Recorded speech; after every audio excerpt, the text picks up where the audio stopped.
जिस देश में कभी किसी ने सोचा नहीं था कि गांधी परिवार तक जांच पहुंचे, गांधी परिवार को पूछताछ के लिए जाना पड़ जाएगा, उस देश में राहुल गांधी और सोनिया गांधी पर चार्जशीट दाखिल हो जाए तो हड़कंप मचना लाजमी है। लेकिन ये नरेंद्र मोदी ने करके दिखाया।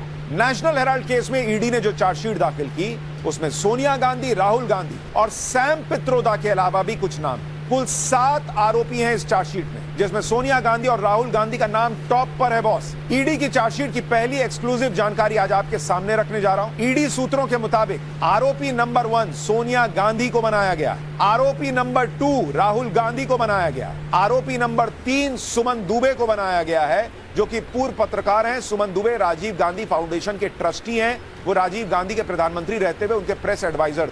आरोपी नंबर 4 सैम पित्रोदा, उनको बनाया गया और इसलिए पब्लिक को समझ में आएगा क्यों सैम पित्रोदा बड़ी बड़ी गलतियां भी कर दें तो कांग्रेस पार्टी उन पर एक्शन नहीं ले पाती, कायदे से एक्शन ले तो उनकी वापसी हो जाती है, क्योंकि इस मामले में आरोपी नंबर 4 सैम पित्रोदा है। आरोपी नंबर 5 चार्जशीट में यंग इंडिया कंपनी को बनाया गया। आरोपी नंबर 6 डोटेक्स मर्चेंडाइज प्राइवेट लिमिटेड, जो एक बंगाल बेस्ड कंपनी है और दावा है कि इसने यंग इंडिया ने इस कंपनी से 1 करोड़ का लोन लिया।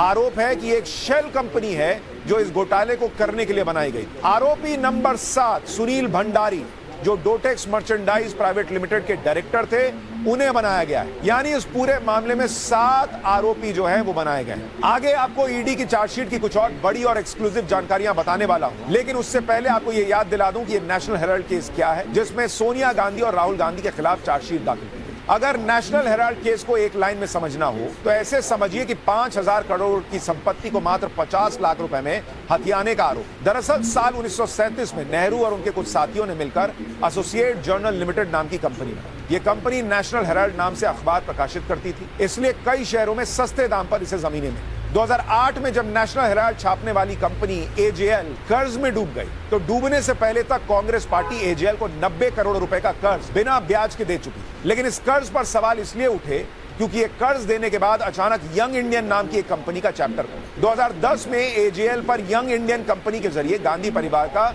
कब्जा होने का आरोप, क्योंकि एजेएल जब 90 करोड़ रुपए नहीं चुका पाया तो सिर्फ 50 लाख रुपए देगा यंग इंडियन नाम की कंपनी ने एजेएल को खरीद लिया 50 लाख रुपए।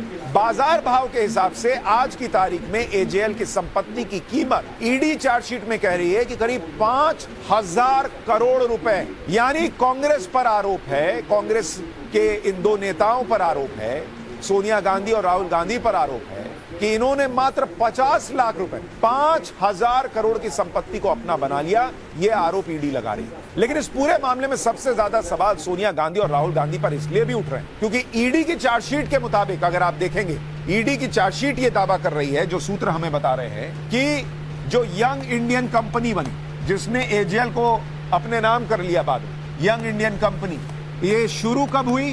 2010 में। अचानक से 2010 में शुरू होती है। और इसमें किसके कितने शेयर हैं? अगर इसमें आप शेयर देखेंगे, सोनिया और राहुल गांधी, इस कंपनी में इन दोनों के शेयर जो हैं वो 76% है, 76% यंग इंडियन कंपनी के अंदर। और जो बाकी का 24% है, बाकी 24% शेयर, उसमें सिर्फ 2 लोगों का नाम, एक मोतीलाल वोरा, उनके पास शेयर थे, और ऑस्कर फर्नांडिस, यानी 4 लोगों के पास मिलाकर पूरी यंग इंडियन कंपनी के सारे शेयर, और उसमें भी 76% राहुल गांधी और सोनिया गांधी के पास। अब मोतीलाल वोरा और ऑस्कर फर्नांडिस, ये दोनों ही नेता इस दुनिया में नहीं, यानी अब इस कंपनी पर गांधी परिवार का एक तरह से एकाधिकार। अब जब सोनिया गांधी और राहुल गांधी को मुख्य आरोपी बनाया गया है तो कांग्रेस का गुस्सा 7वें आसमान पर पहुंच गया। कांग्रेस इसे मोदी शाह का सियासी बदला बता रही है।